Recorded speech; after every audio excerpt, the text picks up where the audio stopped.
Nova, mercurial, unpredictable, and a miraculous example of harnessed antimatter. It would be a bold fool indeed who tried to tame lightning. One such individual was Wholesome Yer, a freelance problem solver who commanded high fees for his low morals. A deficiency that netted him great success in endeavors where a conscience would have held others back. He is the only figure known to have secured a back-channel charter permitting him to selectively raid certain rails, so long as Orokin ships were avoided. The story of Nova and Yer survives via the captain and security logs of the Orokin vessel Masca's Theodolite. It survives because it was deemed to be of historical importance. Orokin investigators scrutinized every frame of security footage, each line of the captain's log, for assurance that the outcome of this encounter was indeed true. The passenger vessel Masca's Theodolite reported critical problems with her engines. Nova, mistress of antimatter, was deployed to relight the Theodolite's antimatter reactor before the vessel was drawn into the gravity well of a nearby planetoid. 10,800 passengers were at risk. Clipping this Protonia Cyandana to herself, she exited her lander. The interior of the ship was deathly quiet. But then, chaos. Behind her, the section of the ship securing her lander was detonated and blown free, stranding her for the time being. From deeper inside the ship, cries for help. Nova sped toward the shouts of trapped crewmen. 8 were locked in flow control behind a hardened glass wall. Opening a wormhole between herself and them, she phased the crewmen to safety as their compartment flooded with lethal gas.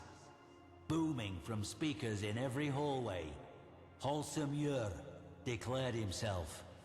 Wholesome Yer, the man who at one time had run the Pluto Resistance, who spent 3 years terrorizing the rails between Jupiter and Venus just to prove that he could, who took that notoriety and translated it into a career. Security, political assassination, courier runs, torture, graft, blackmail, and in one case, so it was said, genocide. There were graves already dug for him by the many who wanted him dead. Word was, Wholesome already had a tomb prepared for himself on some distant moon, with a table piled high with riches and a chair just waiting for him to be sat in for eternity. A man capable of anything, and a man who would rather die than lose. A man easily recognized by the signature item before you. It was, so they say, an item of great personal significance to the old rogue. Why, and what history it shared with him, is a matter of some speculation. Unaware she was being led into a trap built just for her, I don't imagine Nova took any special precautions. This Flux model helm, for example, was fairly standard. The appealing venting displayed her antimatter nature, an announcement of power as much as an evocation of beauty. Where were we? Oh, aye, yes. Nova and the rescued crew moved for the escape pods. Once they were clear, she would about-face and find some way to free the remaining 10,792. Alas, thuds and clangs resounded as every life pod ejected into space. Empty. Yer clarified, boomingly, that escape was not an option. To punctuate this assertion, bulkheads slammed down in every corridor ship-wide.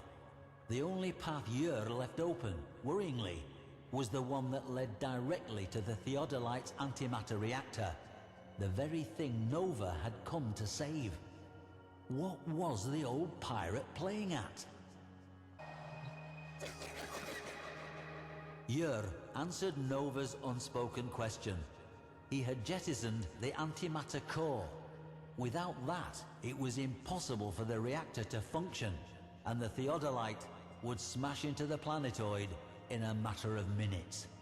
Yer had been paid, by persons unknown, to neutralize Nova completely.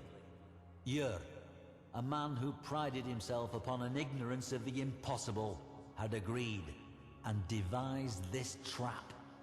Nova was a being created to contain and harness antimatter. The antimatter drive no longer had a fuel core. His proposition was simple. Nova would enter the reactor chamber, crack her own containment, and kickstart a new reaction using her own body as fuel. She could save 10,800 lives, but only at the cost of her own. She had minutes to decide. With a flick of her wrist, Nova's haiku throwing stars took out every camera in eyeshot, killing Yer's surveillance of them. This done, she turned to the technicians she had just saved. She would need their help.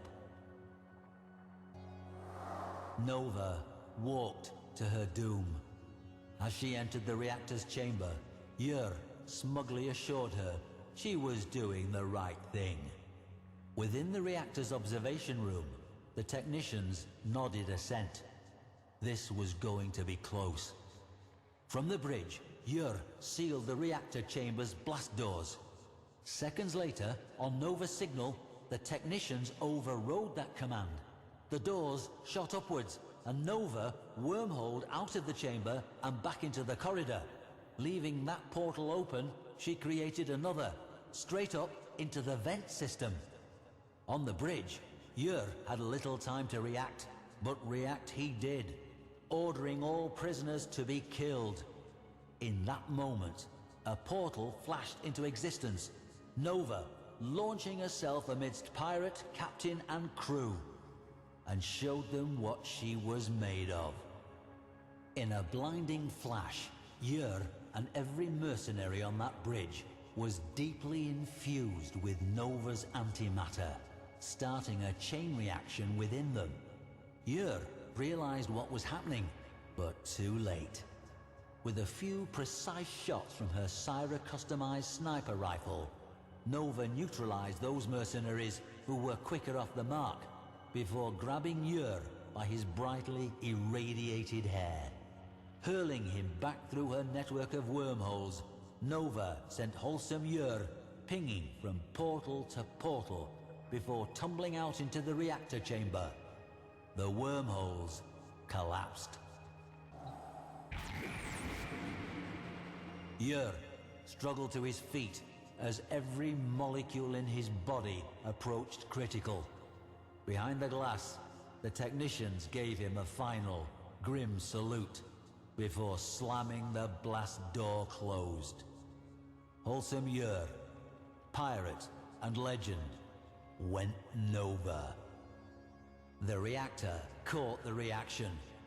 The technicians harnessed it, and the engines of the Mascus Theodolite roared to life. It was, indeed, the boldest of fools who attempted to leash lightning.